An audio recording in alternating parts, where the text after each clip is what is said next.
Okay, now let's talk about shells, subshells and orbitals. अब shell subshells और orbital के बीच क्या डिफरेंस है और ये क्या क्या चीजें हैं, ठीक है, इसको स्टडी करते हैं। अच्छा, ये हो गया सबशेल। अच्छा, शेल को हम एक दूसरा नाम भी देते हैं और वो है ऑर्बिट।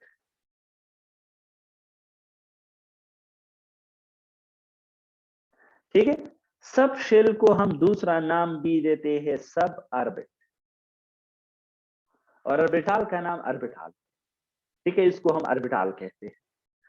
ये इस शेल को हम एक तीसरा नाम भी देते हैं, एनर्जी लेवल।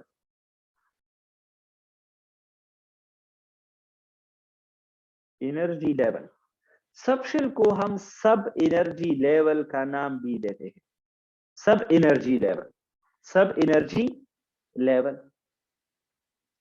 ठीक है, सब एनर्जी लेवल का नाम भी देते हैं, और ऑर्बिटल ऑर्बिटल को कहते हैं।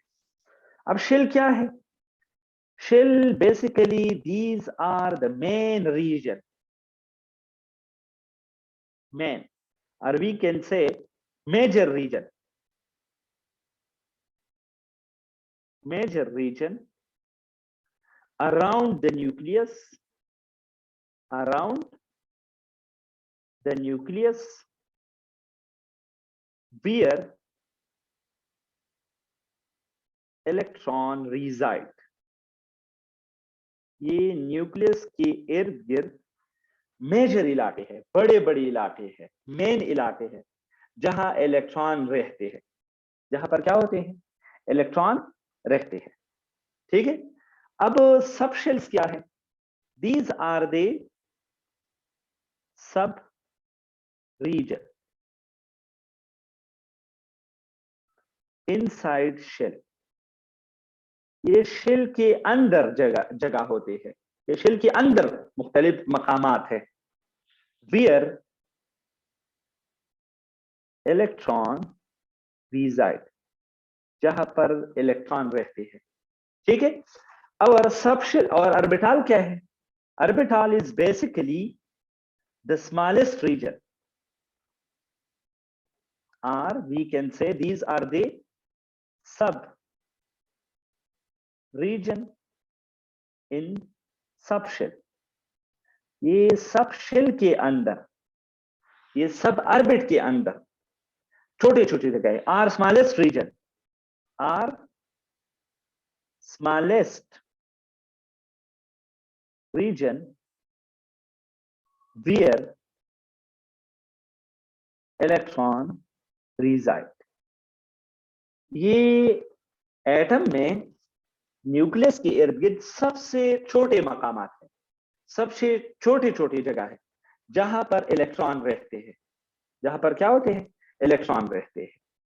ठीक है, इसी तरह ये शेल्स जो है, अगर मैं डायग्राम की बेस पर आपको सिंपल सा कॉन्सेप्ट आपको समझाता हूं। ठीक है, अगर डायग्राम की बेस पर मैं डायग्राम ड्रा करूं, तो सपोज ये हमारे साथ है शेल्स, इस शेल्स के अंदर हमारे साथ क्या है? शाबाश, सब शेल्स है, और फिर हर एक सब शेल के अंदर हमारे साथ क्या है? ऑर्बिटल्स है। इधर देखो, इसके अंदर हमारे साथ फिर छोटे छोटे orbitals. So these are the orbitals. ये ठीक है, पहले ये जो पूरा था, पूरा, इस पूरी जगह को हम कहते हैं क्या? शाबाश, इसको हम कहते हैं शेल। ठीक है, शेल के अंदर फिर छोटे छोटे जगह, उसको हम कहते हैं सब शेल, और सब शेल के अंदर सबसे छोटी जगह जो है, इसको हम कहते हैं ऑर्बिटल्स। इसको हम क्या कहते हैं? ऑर्बिटल्स कहते हैं। आप समझ गए? इसी तरह ये जो शेल्स होते हैं, they are represented by n, इसको हम एन से रिप्रेजेंट करते हैं।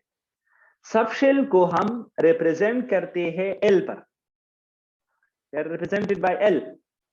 और ऑर्बिटल जो है, they are represented by m, इसको हम एम से रिप्रेजेंट करते हैं। अब इस एन का वैल्यू 1 भी हो सकता है,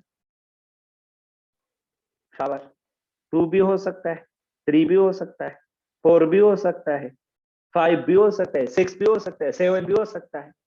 और जब इसकी वैल्यू 1 होगी, so this will be the first shell which is known as cash shell. ठीक है, अगर 2 होगी तो this will be the second shell जिसको हम कहते हैं एल। अगर 3 होगी so this will be the third shell जिसको हम कहते हैं एम। और अगर फोर्थ होगी तो एन, इसी तरह ओ, इसी तरह पी एंड सो ऑन। ठीक है, और किसी भी शेल में इलेक्ट्रॉन को मालूम करने के लिए we will use the 2n² formula. हम 2n² फार्मूला को यूज करेंगे। जब आप n की वैल्यू 1 पुट करेंगे तो द आंसर विल बी 2। तो के शेल में सिर्फ 2 इलेक्ट्रॉन आते हैं। अगर आप n की जगह 2 पुट करेंगे तो the answer will be the 8। तो दूसरे शेल में 8 इलेक्ट्रॉन आते हैं। और जब आप 3 पुट करेंगे the answer will be the 18। तो तीसरे शेल में 18 इलेक्ट्रॉन आते हैं। और अगर आप 4 पुट करेंगे so the answer will be the 32। so fourth shell में 32 इलेक्ट्रॉन आते हैं। सिंपल सी बात है। इसी तरह जो हमारे साथ एल है, एल सब शेल है, सब शेल की वैल्यूज हमारे साथ होती है 0, इसी तरह है 1, इसी तरह है 2 और इसी तरह है 3। अगर 0 वैल्यू आ गई so we will be talking about the s sub shell. हम एस सब शेल की बात करेंगे। अगर 1 आती है तो we will talk about the p sub shell. अगर 2 आती है we will talk about the d sub shell. और अगर 3 आती है तो we will talk about the f sub shell. ठीक है, हम एफ सब शेल की बात करेंगे। अब मेरी बात को समझ गए। अब जो पहला शेल है इसमें सिर्फ एस होता है। दूसरे शेल में हमारे साथ जो है दो दो ऑर्बिटल, दो सब शेल्स होते हैं। एक होता है एस और एक होता है पी। इधर देखिए, पहले शेल में सिर्फ और सिर्फ हमारे साथ होता है 1s। दूसरे शेल में 2s और 2p होते हैं। तीसरे शेल में हमारे साथ है 3s, 3p और 3d। चौथे शेल में हमारे साथ है क्या, 4s, 4p, 4d और इसी तरह है 4f। आप मेरी बात को समझ गए। और किसी भी सब शेल में इलेक्ट्रॉन को मालूम करने के लिए we use a very simple formula, that is the 2 into 2l plus 1, or we can write this formula like this। इस फार्मूला का हम यू भी लिख सकते हैं, 4l plus 2। इस फार्मूला की मदद से हम किसी भी सब शेल में इलेक्ट्रॉन की तादाद मालूम कर सकते हैं। इलेक्ट्रॉन की तादाद हम क्या कर सकते हैं, मालूम कर सकते हैं। Kindly you should have to practice on this. L की जगह आपने 0 लगाना है तो एस की बात हो रही होगी। अगर आपने 1 पुट किया तो पी की बात हो रही है। अगर आपने 2 पुट किया तो डी की बात हो रही है। अगर आपने 3 को पुट किया तो एफ की बात हो रही है। ठीक है, so when you calculate this you will find out that S में 2 इलेक्ट्रॉन आते हैं, पी में 6 आते हैं, डी में 10 आते हैं और एफ में 14 इलेक्ट्रॉन आते हैं। काइंडली कीप रिमेंबर, ये आपने याद रखना है। और इसी तरह जो ऑर्बिटल है उस ऑर्बिटल को हम m से रिप्रेजेंट करते हैं। उस ऑर्बिटल को हम किस से रिप्रेजेंट करते हैं, m से। s जो है s सिर्फ एक ऑर्बिटल है, उसके अंदर एक ऑर्बिटल है। p में हमारे साथ है 3 ऑर्बिटल जिसको हम कहते हैं px, py और pz।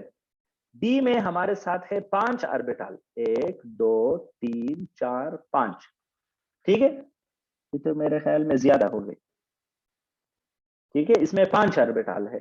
और हमारे साथ जो f है उस f में टोटल ऑर्बिटल कितने हैं, शाबाश 7। इस f में हमारे साथ है, सॉरी इसमें 7 ऑर्बिटल है। f में टोटल ऑर्बिटल हमारे साथ है 7, 1 2 3 4 5 6 एंड दैट इज 7 ऑर्बिटल है। अब मुझे कैसे पता चला कि एक सबशेल में कितने ऑर्बिटल होते हैं, तो इसके लिए हमारे साथ फार्मूला है 2l plus 1। 2l plus 1, 2l plus 1 की फार्मूला से हम नंबर ऑफ ऑर्बिटल को मालूम करते हैं। इस फार्मूला से हम क्या मालूम करते हैं, नंबर ऑफ ऑर्बिटल्स। इसकी मदद से हम नंबर ऑफ ऑर्बिटल को मालूम करते हैं।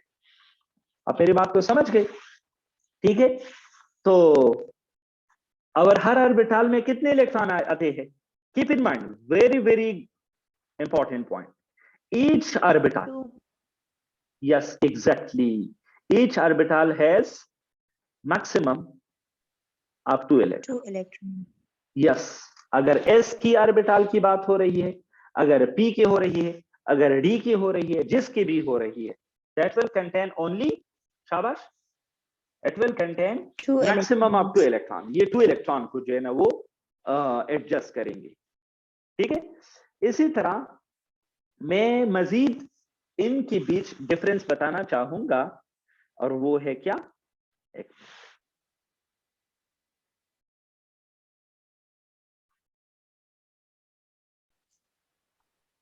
अच्छा, इसी तरह ये जो शेल्स होते हैं, these are basically definite circular paths.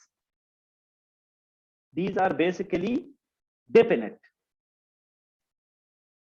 ये बिल्कुल डिफाइन, बिल्कुल एग्जैक्ट, डेफिनेट सर्कुलर पाथ्स है। ये न्यूक्लियस के इर्द गिर्द बिल्कुल डेफिनेट, डेफिनेट का मतलब है कि इसकी बाउंड्रीज नोन होती है, इसी तरह एग्जैक्टली इसी तरह इसकी जो बाउंड्रीज है ये हमें मालूम होते हैं। ठीक है, जबकि सब शेल्स जो है दे आर नॉट डेफिनेट, ये डेफिनेट पाथ्स नहीं है। ठीक है, दे आर नॉट डेफिनेट, ये बेसिकली नॉट डेफिनेट, ये डेफिनेट पाथ्स नहीं है। ये भी बेसिकली नॉट डेफिनेट, जो ऑर्बिटल होते हैं ये भी डेफिनेट पाथ नहीं होते। ठीक है, इसी तरह ये जो हमारे साथ शेल्स होते हैं, they are basically they have exact position, electron have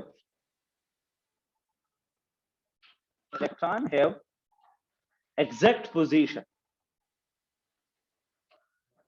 Shafiq मारो बराबर, they have exact position in shells। Shells के अंदर इलेक्ट्रॉन की पोजीशन बिल्कुल एग्जैक्ट होती है, बिल्कुल एग्जैक्ट होती है। जबकि सब शेल्स जो होते हैं या जो ऑर्बिटल्स होते हैं, they do not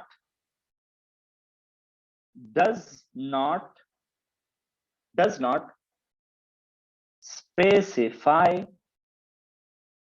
exact position, ये एग्जैक्ट पोजीशन को स्पेसिफाई नहीं करते, और ऑर्बिटल में भी एग्जैक्ट पोजीशन जो है वो स्पेसिफाई नहीं होती है। इसी तरह ये जो सब शेल्स है, they are against Heisenberg uncertainty rule, they are against Heisenberg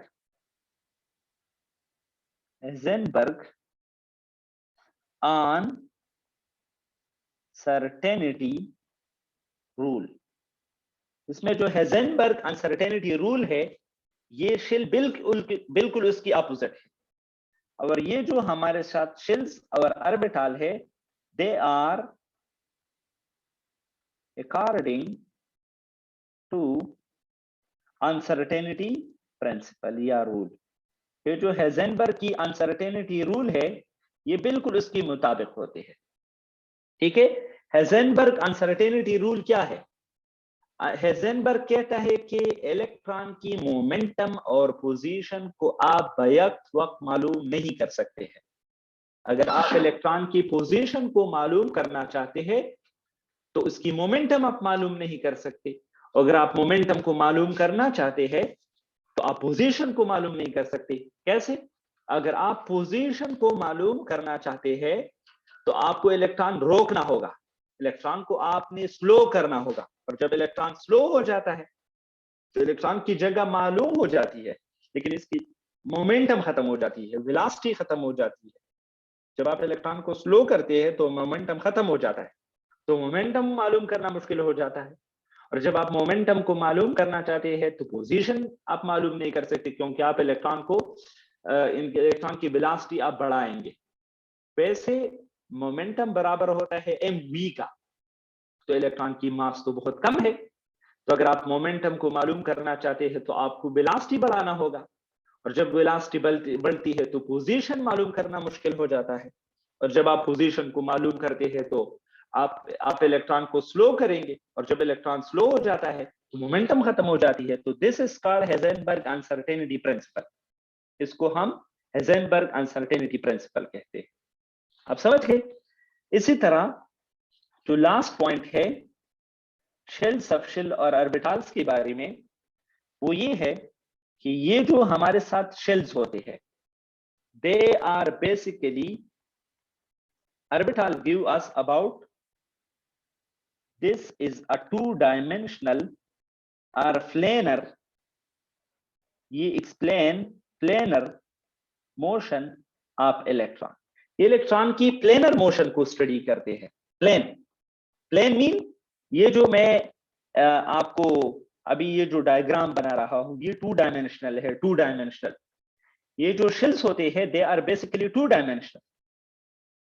shells में इलेक्ट्रॉन टू डायमेंशनल मोशन करते हैं, जबकि जो सब शेल्स होते हैं या जो ऑर्बिटल्स होते हैं, they basically explain the three dimensional motion of electron.